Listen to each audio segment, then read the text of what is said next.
Okay. Hello, everyone. Welcome to another installment of Erin's Book Club. I'm on vacation today, and part of my vacation is taking care of the horses here that I ride. So I figured while I gave them their breakfast hay and let them have a quick eat, I will do my book review here. Just killing two birds with one stone, so to speak. So the book review I have to do today is The White Gryphon by Mercedes Lackey and Larry Dixon. This is the second installment of the Gryphon Wars trilogy. And it was interesting because I put my original, I think it was either the original or another Heralds of Eldamore book review on. And somebody made a comment saying that the second one was a bit boring and the first one was the only really exciting one. And I can see how that person would think that because this book had a lot to do with politics instead of the fighting kind of thing. But I still enjoyed it because even though the politics were there, there was still a fair amount of adventure and there was still a fair amount of getting to know the characters and what home life for the characters are and what the characters are thinking. The action scenes are written quite well, and even though we know who the perpetrator is of all these assassinations and murders and stuff,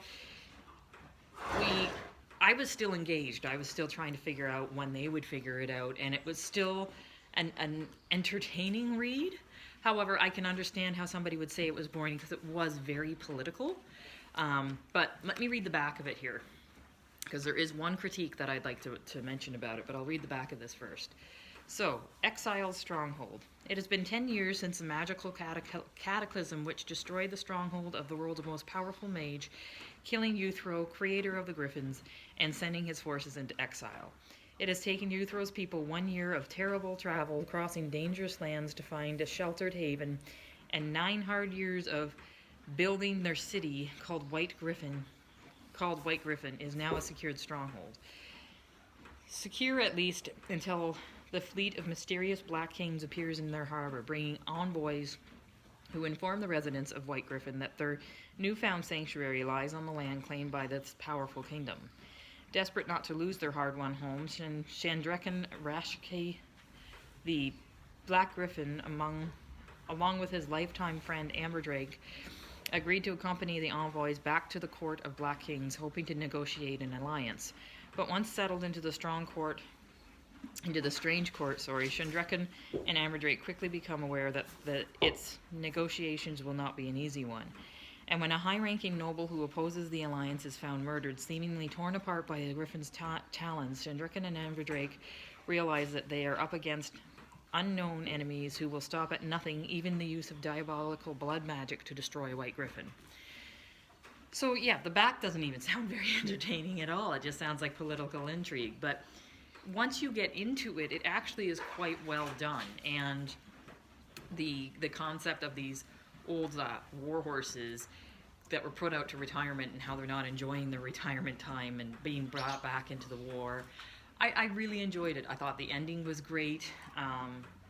It was weird because most of Mercedes Lackey's stuff, most of the characters get beat up and tortured and that kind of thing. And there was some kind of torturing and beat up, but not like she usually does.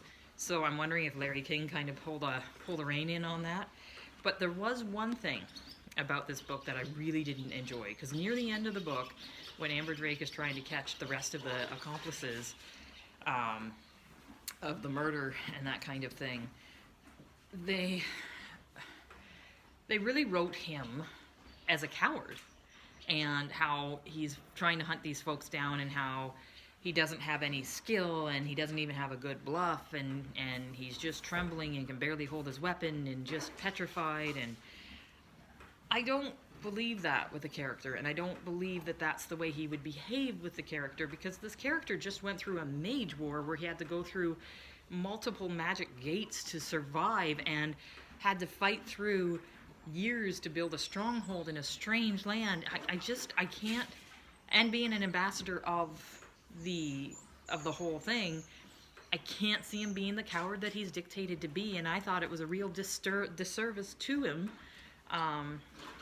to have to, in the end, be found rescued, like to not be able to do that final part of his journey by himself, or even with a little more bravery than what he was written. So that frustrated me a little bit, because I thought Amber Drake was more than that. I pictured him as more than that, and not the coward she made him out to be. But I mean, we'll see. I enjoyed both of these books. I can't wait. I think the next one is the Silver Gryphon, so I can't wait to get that one and get that one read.